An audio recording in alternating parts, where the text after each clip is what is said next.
ત્યારે મારા સમાજના લોકોને કહું છું, બે હાથ જોડીને વિનંતી કરીને કહું છું, ખોટા દેખાડા ખોટા અહમમાંથી બહાર નીકળી. ખોટા દેખાડા ને અહમમાં 2 વીઘા જમીન ઓછી ના કરાય, નહીતર આપણી પેઢી આપણા બાળકો માફ નહીં કરે આપણાને. એ દેખાડો એ ઘડીક હોય છે. તમે કાલે શું જમ્યા હતા યાદ નથી, કાલે કયા કપડાં પહેર્યા હતા યાદ કરવું પડે. જો 24 કલાક પહેલાનું લોકોને યાદ ના હોય તો આપણો કરેલો દેખાડો પણ 24 કલાક પૂરતો જ હોય છે, અને એનો આનંદ ફક્ત આપણાનો હોય છે, બીજા કોઈને કંઈ પડી જ નહીં. એટલે હું વિનંતી કરું, ખોટા દેખાડામાંથી બહાર નીકળી, ખોટા ખર્ચામાંથી બહાર નીકળી, આપણા બાળકોને સારું ભણાવીએ. દુનિયા ક્યાંય પહોંચી ગઈ, બીજા સમાજો શિક્ષણની ક્રાંતિ કરે, ફેક્ટરીઓ ધંધા રોજગાર નાખે. મારો એક સીધો સવાલ છે, આ જે વિસ્તાર છે સમૃદ્ધ વિસ્તાર આપણો, વીઘાવાળો વિસ્તાર, વીઘાઓ ખૂબ મોંઘા, કોઈએ જમીન વેચીને કોઈએ ફેક્ટરી નાખી હોય એવો એક દાખલો મને બતાવો. એવું થાય છે કે આ થક્કા તો કાયમી ચાલવાના છે, પણ પછી 5 વર્ષે 10 વર્ષે જ્યારે પૈસા પતી જાય ને ત્યારે પસ્તાવા સિવાય કંઈ વારો નહીં હોતો. એટલે મારી વિનંતી છે કે જે જમીનો આજે ₹1 કરોડ, 2 કરોડ કે 5 કરોડની છે, એ પહેલા 5 લાખની જ હતી, લાખ રૂપિયાની જ હતી, એના આજે 1 કરોડ ને 5 કરોડ થયા છે. એટલે મારી વિનંતી છે કે જેના આજે 1 કરોડ ને 5 કરોડ થયા છે, હું તમને સ્ટેમ્પ ઉપર લખીને આપી દઉં, ખાલી 10-15 વર્ષ જમીનો સાચવી લો, આ 5 કરોડ રૂપિયાની જમીનો તમારી 25-25 કરોડ રૂપિયાની વીઘો થઈ જશે. તો કોણ આપે તમને આટલું બધું? જે બાળકો, જે બાપદાદાની જમીન આપણાને વારસામાં મળી, એ આપણા બાળકોને વારસામાં સાચવી રાખો. બાળકોને ખૂબ ભણાવો, એકતા રાખો. જો હાથ પગ અડવાના, ખામીઓ રહેવાની, પણ એકબીજાની ખામીઓને કાઢ્યા કરતા સમાજની એકતાને ટકાઈ રાખો. હું આપને વિનંતી કરું, તમને સીધો સવાલ છે મારો, આપણા ગામને એક કરવું હોય તો કેટલું કાઠું કામ છે. તો અમે ક્ષત્રિય ઠાકોર સેના વાળાએ ગુજરાતના 9200 ગામ ઠાકોર સમાજના એક કરી દીધા. તો અમને કાઠું નહીં પડ્યું હોય? અને છેલ્લા 15-15, 20-20 વર્ષથી આ ચલાવી રહ્યા છે. એટલે કેટલાક લોકો અમારી ખામી કાઢે, તે તો જે કરે એની ખામી નીકળે. કેટલું સહન કરવું પડે આ સમાજમાં, ટણીવાળો સમાજ, ખુમારીવાળો સમાજ, ત્યાં દીકરો બનીને રહેવાય, ત્યાં બાપ બનવા ના જવાય, ગાળો ખાઈએ, બધું ખાઈએ, તેમ છતાં સમાજની એકતા ટકાઈ રાખવા માટે અથાગ પ્રયત્ન કરીએ છીએ. આ લાલ ઝંડાવાળા અમારા યુવાનો રાત દિવસ મહેનત કરે. આટલું મોટો સરસ મંડપ, તમને ગરમી આવી 42 ડિગ્રી ગરમીમાં તમને અહીંયા ગરમી નહીં લાગતી. કેમ?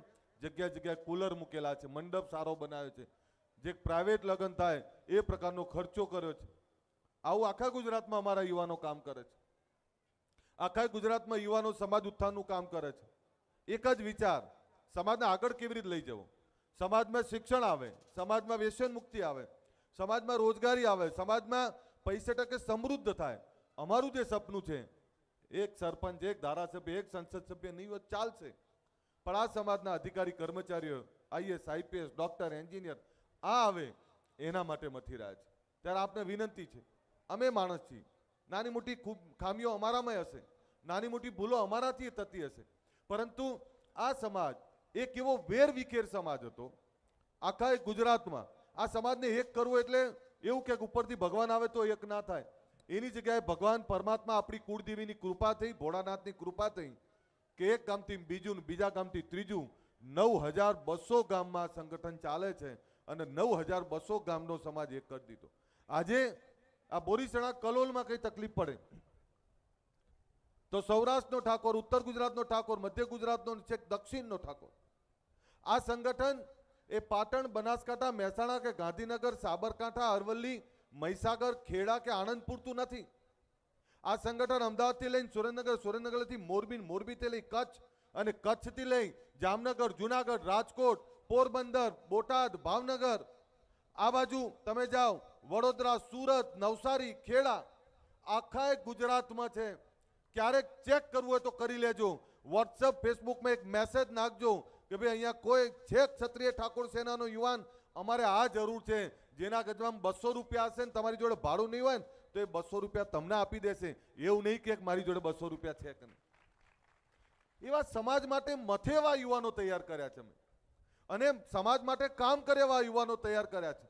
અમે કટ્ટરવાદી કરે એવા યુવાનો તૈયાર નથી કર્યા. આ યુવાનો બીજા સમાજોને જોડે લઈને ચાલે છે. એવું કામ કરે છે કે બીજા સમાજો પણ એવું કહે છે કે વાહ ક્યાં બાત. હું આ બધાને વંદન કરું છું. તમારા આશીર્વાદ વગર, વડીલોના આશીર્વાદ વગર આ શક્ય નહોતું. રાતના 3 વાગે ગાંધીનગરમાં અભ્યુદય મહાસંમેલન બોલાયું. અભ્યુદય એટલે શું? તો કે આવનારો સમય અમારો શ્રેષ્ઠ છે. આવનારા સમયમાં અમારા બાળકો ભણશે.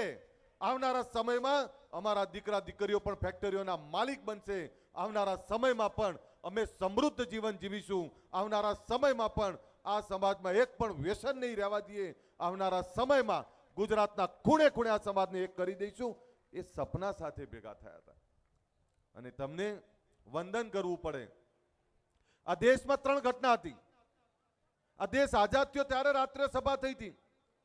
બીજું બિહારમાં જેપીનું આંદોલન, જયપ્રકાશ નારાયણનું આંદોલન હતું, રાત્રે સભા થઈ હતી. ઠાકોરોના નામે ત્રીજો ઇતિહાસ લખાણો. એક જીએમડીસીમાં 10 લાખથી વધારે ભેગા થયા. પહેલી વાર સમાજ આટલો એક થયેલો. આ બીજો ઇતિહાસ એવો લગાડો કે આ ત્રીજો ઇતિહાસ આ દેશની આ ત્રીજી ઘટના છે કે રાતના 3 વાગે કોઈ સમાજ શિક્ષણ માટે, સમાજની એકતા માટે, સમાજના ઉત્થાન માટે ભેગો થયો હોય. આપણે એવા પહેલા છીએ ગુજરાતના. અને મેં એ વખતે કહ્યું હતું કે રાતના 3 વાગે જે સમાજ ભેગો થશે પછી એ સમાજને કોઈ એવું નહીં કે તમે કેટલા એક છો. આજે ગુજરાતના તમામ સમાજો એવું કે છે કે વાહ ઠાકોરો, તમે કરી બતાવ્યું, તમે એક છો, તમને શિક્ષણની ભૂખ લાગી છે, તમે વ્યસન મુક્ત બન્યા છો. નહીતર માફ કરશો, દારૂ તો આપણી જોડે જોડી દેવામાં આવેલો, બાકી બધામાં છે દારૂ. પણ આજે આપણા સમાજમાં 90-95% વ્યસન મુક્તિ છે. 15 વર્ષથી એકનું એક ગાગા કરીએ છીએ આ એના કારણે. નહીતર આવા સમૂહ લગ્નમાં ડોલણિયા રાજાઓ ફરતા હતા. અને એવું થતું કે હું દારૂ પીતો, હું તમને દારૂબંધીની વાત કરું, એવું થયેલું છે. પણ આ બધાને વિનંતી કરું છું, મારા દીકરાઓને વિનંતી કરું છું, મા બાપના અનેક સપનાઓ છે આપણામાં. વ્યસનોથી દૂર રહીએ, ભણીએ, ભણાઈએ, ધંધા રોજગાર કરીએ. જમીનો વેચીને સુખી થવાના સપના ના જોઈએ. જમીનો સાચવી રાખીને બીજી 10 વીઘા જમીન કેવી રીતે ખરીદવી એવી મહેનત કરો. દરેક સમાજો આગળ વધ્યા છે તો આપણે પણ આપણા દીકરા દીકરીઓને અમેરિકા, ઇંગ્લેન્ડ, ઓસ્ટ્રેલિયા, ન્યુઝીલેન્ડ, દુનિયામાં કોઈ પણ કોને ભણવા મોકલો. હું આપને કહું, અમેરિકામાં પણ આપણા 10 થી 15 હજાર પરિવારો રહે છે. એટલે 40-50 હજાર ઠાકોરો તો અમેરિકામાં રહે છે. પણ બીજા સમાજો, જે બીજા સમાજો છે એ બીજા સમાજો એકથી લઈને બીજાને લઈ જાય છે. તો આપણા લોકોએ પણ એ ભાવના રાખવી પડશે. હું આપને કહું કે હમણાં આપણા સમાજમાં જે શિક્ષણની ભૂખ લાગી છે એમાં અનેક દીકરા દીકરીઓ સરકારી ભરતીમાં આવી રહ્યા છે. આપણા સમાજમાં જે શિક્ષણની ભૂખ લાગી છે, અનેક દીકરા દીકરીઓ Europe, Russia, America, Australia, Canada બધે ભણવા જઈ રહ્યા છે. તો આપણા દીકરા દીકરીને ભણાવો.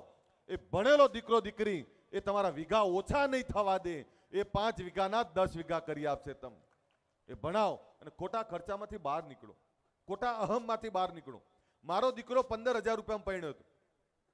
હું એટલે કહું છું આપને, મારે સગાઈ કરેલી 3 વર્ષથી સગાઈ હતી તો મમ્મી પપ્પાએ નક્કી કર્યું કે આપણે કોઈ એવા ખોટા ખર્ચા નહીં કરવા. 3 વર્ષથી સગાઈ કરેલી હતી ને એને ઘરમાં સાદગીથી કર્યા. હમણાં મારો મોટા ભાઈનો દીકરો હમણાં 2 દિવસ પહેલા મારી જોડે આવ્યો કે કાકા મારે લગ્નના ખર્ચા કરવા નહીં થતા. મેં કીધું શું એફડી કરવી બોલ.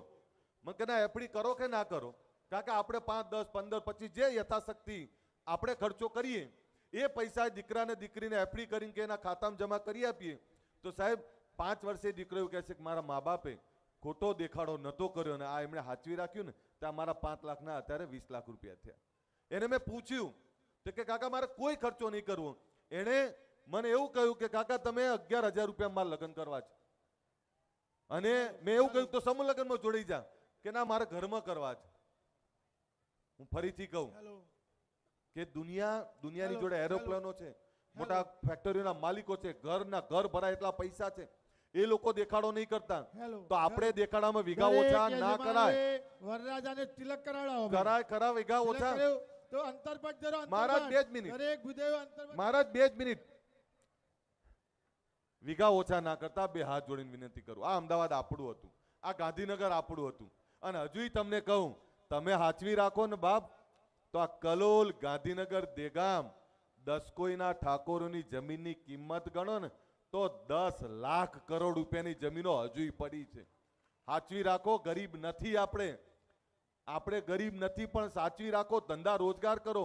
ખેતી પર નભાના બદલે આવકના સ્ત્રોત વધારો, આવકની જગ્યાઓ વધારો.